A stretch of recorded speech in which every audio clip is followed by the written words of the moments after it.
साथियों नमस्कार। विद्या संकल्प चैनल पर आप लोग का स्वागत है। आज से हम लोग स्टैटिक्स जी के लेकर चलेंगे। मध्यकालीन भारत का अध्याय 1 है 1.1, यानी एक टॉपिक से लगभग 100 क्वेश्चन हम लोग एमसीक्यू में बनाएंगे, जो कि हर एग्जाम में आता है। चलिए आइए प्रारंभ करते हैं। पहला वीडियो है, भारत पर पहला हमला मुस्लिम आक्रमण किसके नेतृत्व में किया गया था? तो यह है मोहम्मद बिन कासिम, यानी ऑप्शन सी सही होगा। देखिए 712 ईस्वी में 712 ईस्वी में उमैयद खिलाफत के सेनापति मोहम्मद बिन कासिम ने सिंध पर सफल सैन्य अभियान चलाया था। चलते हैं अगला प्रश्न में। अगला प्रश्न में, मोहम्मद बिन कासिम के आक्रमण के समय सिंध का राजा कौन था? तो उस समय सिंध का राजा राजा दाहिर था। देखिए अरबों के आक्रमण के समय सिंध पर चच राजवंश के ब्राह्मण राजा कौन से?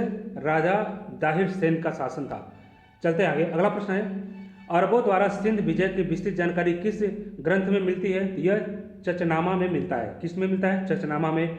चचनामा सिंध के इतिहास और अरबों के विजय का सबसे प्रामाणिक और प्राथमिक स्रोत माना जाता है। आगे चलते हैं। अगला प्रश्न है, अरबों के आक्रमण का सबसे प्रमुख तत्कालीन कारण क्या था? तो उसका सबसे प्रमुख तत्कालीन कारण ये था कि ये देखिए ऑप्शन बी सही होगा इसमें, देवल बंदरगाह पर समुद्री डाकुओं द्वारा अरब जहाज़ों की लूट की गई थी। देखिए सिंध के समुद्री डाकुओं द्वारा खलीफा के उपहारों से लदे जहाज़ों को लूटने और राजा ताहिर द्वारा कार्रवाई न करने के कारण अरबों ने उन पर आक्रमण कर दिया था। चलते हैं आगे। अगला प्रश्न है, मोहम्मद बिन कासिम ने राजा ताहिर की किन दो पुत्रियों को बंदी बनाकर खलीफा के पास उपहार के स्वरूप भेजा था?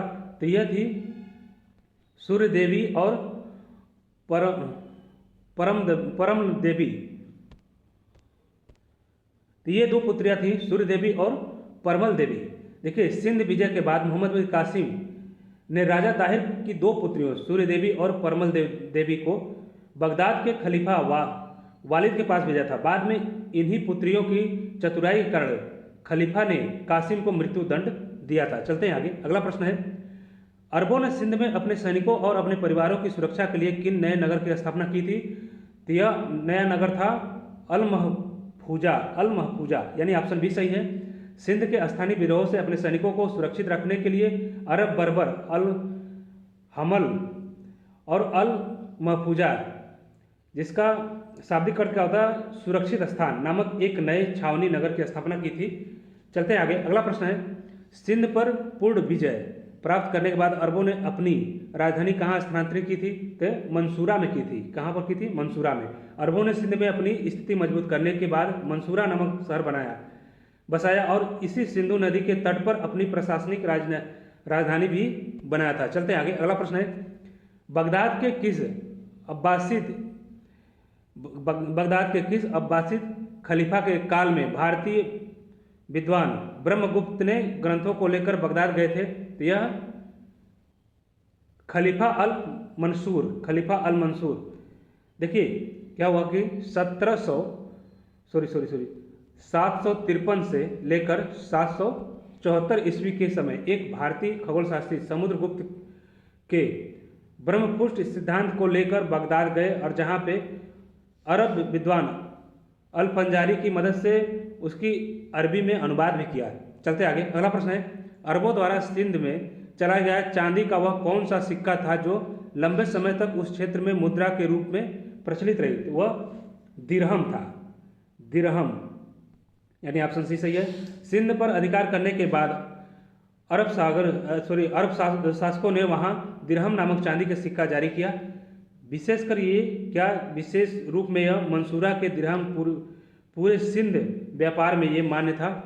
चलते हैं आगे। अगला प्रश्न है, राजा दाहिर की मृत्यु के बाद उनके किस पुत्र ने इस्लाम धर्म स्वीकार कर लिया था ताकि वह अपनी पैतृक जागीर बचा सके? तो यह था जय सिंह। राजा दाहिर के पुत्र जय सिंह ने शुरुआत में अरबों का कड़ा मुकाबला किया, लेकिन बाद में वे परिस्थितियों को देखते हुए दबाव में आकर खलीफा अमर द्वितीय के समय इस्लाम स्वीकार कर लिया। हालांकि बाद में उन्होंने पुनः विद्रोह कर दिया था। चलते आगे। अगला प्रश्न है, किस प्रसिद्ध भारतीय चिकित्सक को बगदाद के खलीफा हारून अल रशीद के इलाज के लिए आमंत्रित किया गया था और उन्होंने वहां चिकित्सा ग्रंथ का अरबी में अनुवाद भी किया?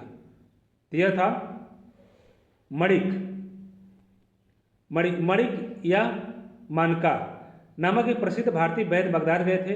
उन्होंने खलीफा हारून अल रशीद की गंभीर बीमारी को ठीक किया था। उन्हें बगदाद में शाही अस्पताल का प्रमुख भी नियुक्त किया गया था। चलते आगे, अगला प्रश्न है, मोहम्मद बिन कासिम द्वारा सिंध की राजधानी अलोर पर अधिकार करने की घटना को किस अन्य नाम से जाना जाता है? तो यह अलोर का युद्ध के नाम से जाना जाता है। देखिए, अलोर या अरोर सिंध के ऐतिहासिक राजसी राजधानी थी।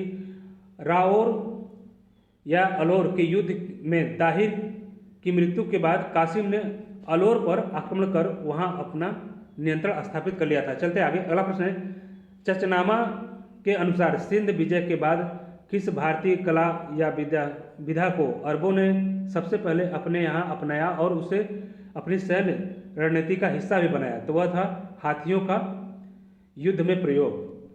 देखिए, अरबों के पास युद्ध में हाथियों का अनुभव नहीं था। सिंध में राजा दाहिर की गज सेना को देखने के बाद अरबों ने भारतीय महावतों की मदद से हाथियों का पालन और युद्ध में उनका उपयोग करने का कला सीखा। चलते हैं आगे, अगला प्रश्न है, सिंध पर अरबों के आक्रमण के ऐतिहासिक प्रभाव के बारे में किस आधुनिक इतिहासकार ने लिखा कि सिंध पर अरबों की विजय इतिहास की एक अनूठी घटना थी जिसका कोई अस्थायी प्रमाण नहीं निकला?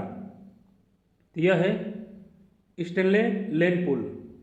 स्टेनले लेनपूल, देखिए, प्रसिद्ध इतिहासकार स्टेनले लेनपूल ने अपनी पुस्तक की एक टिप्पणी में किया है, अपनी पुस्तक में एक टिप्पणी किया कि अरबों की सिंध विजय इस्लाम के इतिहास की एक घटना मात्र है क्योंकि वे भारत के अंदरूनी हिस्सों में साम्राज्य का विस्तार नहीं कर सके थे। चलते आगे, अगला प्रश्न है, मोहम्मद बिन कासिम के सफल अभियान से पहले इराक के गवर्नर अल इल्जाज ने सिंध पर आक्रमण करने के लिए किन दो सेनापतियों को भेजा था जो राजा दाहिर द्वारा पराजित होकर मारे गए थे?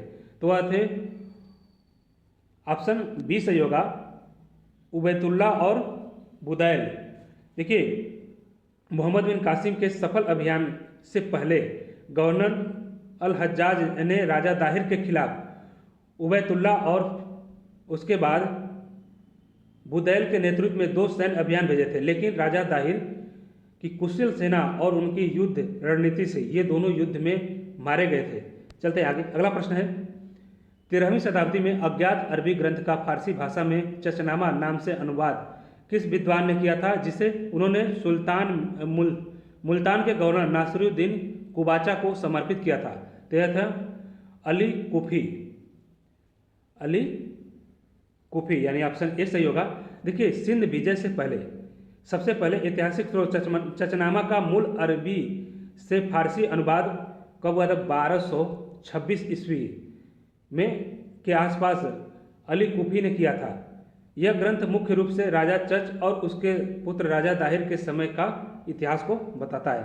चलते आगे, अगला प्रश्न है, मोहम्मद बिन कासिम ने देवल बंदरगाह के घेराव के समय राजा दाहिर की सेना पर भारी पत्थरों की बौछार करने के लिए किस मुख्य यांत्रिकी यानी गुलेल मंजनीक का उपयोग किया था? यह था अल अरूस। देखिए, देवल के युद्ध में अरबों ने अल अरूस नाम का एक बेहद विशालकारी और शक्तिशाली मंजनीक यानी गुलेल का नुमा था जो हथियार, उसका उपयोग किया था जिसे संचालित करने के लिए सैकड़ों सैनिकों की आवश्यकता होती थी। इसी की मदद से किले के मुख्य मंदिर के ध्वज को गिराया जाता था या गिराया गया था। चलते हैं आगे, अगला प्रश्न है, उमैयद खलीफा अल वालिद की मृत्यु के बाद उनके किस उत्तराधिकारी खलीफा से आपसी रंजिश के कारण मोहम्मद बिन कासिम को सिंध से वापस बुलाकर कैद में डाल दिया गया था और अंततः मृत्युदंड दे दिया गया था? तो ये थे खलीफा सुलेमान। देखिए, 715 ईस्वी में खलीफा अल वालिद की मृत्यु के बाद खलीफा सुलेमान गद्दी पर बैठा। सुलेमान इराक के गवर्नर अल हज्जाज का कट्टर शत्रु था। चूंकि कासिम हज्जाज का दामाद था, इसलिए सुलेमान ने उसे सिंध से वापस बुलाकर प्रताड़ित किया और जेल में उसे डाल दिया और वो मृत्युदंड उसको दिया था। चलते हैं आगे, प्रश्न है, 8वीं शताब्दी में अरबों के भारत पर आक्रमण के समय सिंधु नदी के पूर्व में स्थित किस प्रसिद्ध हिंदू बौद्ध राज्य ने अरबों के खिलाफ एक मजबूत सुरक्षा दीवार का काम किया था? तो यह था जालुनिस्तान और काबुल। जालुनिस्तान और काबुल। देखिए, अफगानिस्तान के क्षेत्र पर स्थित काबुल और जालुनिस्तान के हिंदू और बौद्ध शाह राजाओं के सदियों तक अरबों के हमले को झेला और उन्हें खैबर दर्रे के रास्ते भारत में मुख्य मैदानी इलाकों में प्रवेश करने से रोक रखा था। चलते आगे, अगला प्रश्न है, प्रसिद्ध अरब इतिहासकार और लेखक अल बलाधुरी ने अरबों के विजय अभियानों की चर्चा अपने किस प्रसिद्ध ग्रंथ में की है, जिसमें सिंधु विजय का भी विस्तार से वर्णन है? तो यह है किताब फुतूह अल बुल्दान। किताब फुतूह अल बुल्दान, यानी ऑप्शन ए सही होगा। देखिए, ये देसी विजय की एक पुस्तक है। ये बहुत ही महत्वपूर्ण ऐतिहासिक अरबी ग्रंथ है जो शुरुआती इस्लामिक साम्राज्य के विस्तार और सिंध पर अरबों के कब्जे का प्रमाणिक स्रोत देता है। चलते आगे, अगला प्रश्न है, सिंधु के शासक चच और राजा दाहिर किस धार्मिक पृष्ठभूमि के थे? उन्होंने राय राजवंश के पतन के बाद सत्ता संभाली थी। तो यह थे ब्राह्मण, यानी हिंदू धर्म के, यानी ऑप्शन बी सही होगा। देखिए, राजा दाहिर के पिता चच एक ब्राह्मण थे जो सिंध के राय राजवंश के राजा साहसी और राजदूती के मंत्री थे। राजा की मृत्यु के बाद उन्होंने रानी से विवाह कर सत्ता संभाली और सिंध में ब्राह्मण राजवंश की स्थापना की। चलते आगे, अगला प्रश्न है, अरबों की सिंध आक्रमण के समय सिंध का सबसे प्रमुख अंतर्राष्ट्रीय व्यापारिक बंदरगाह कौन सा था, जहां पहली बार कासिम ने अपनी नौसेना और थल सेना का मिलन कराया था? तो यह है ऑप्शन सी सही इसमें होगा, देवल। देखिए, देवल बंदरगाह प्राचीन सिंध का सबसे समृद्ध और सामरिक रूप से महत्वपूर्ण तटीय शहर था। आधुनिक कराची के निकट स्थित इस बंदरगाह पर समुद्री डाकुओं ने अरब जहाज़ों को लूटा था, जिसके बाद कासिम ने सबसे पहले इसी शहर को अपना निशाना बनाया। चलते आगे, अगला प्रश्न है, मोहम्मद बिन कासिम द्वारा सिंध पर विजय प्राप्त करने के बाद खलीफा के आदेश पर सिंध के राजस्व की देखरेख के लिए किसे पहला मुख्य सिविल प्रशासक नियुक्त किया गया था? तो यह था सुलेमान इब्न आसिद, सुलेमान इब्न आतिश। तो देखिए, सिंध की सैन्य विजय पूरी होने के बाद अरबों ने वहां पर कर व्यवस्था को सुचारू रूप से चलाने के लिए सुलेमान इब्न आतिश को राजस्व अधिकारी नियुक्त किया था, जिससे स्थानीय ब्राह्मणों की सहायता से पारंपरिक कर प्रणाली को बहाल रखा गया। चलते आगे, अगला प्रश्न है, अरब शास्त्री और भूगोलवेत्ता अल मसूदी ने 10वीं शताब्दी के सिंध की यात्रा की थी। उन्होंने अपनी किस प्रसिद्ध पुस्तक में सिंधु और मुल्तान के अरब अमीरात के सामरिक आर्थिक जीवन का जीवंत वर्णन किया था? तो यह था मुरुज उल जहब, मुरुज उल जहब, यानी ऑप्शन ए सही होगा। देखिए, अल मसूदी के अरबों का हेरोडोट्स भी कहा जाता है।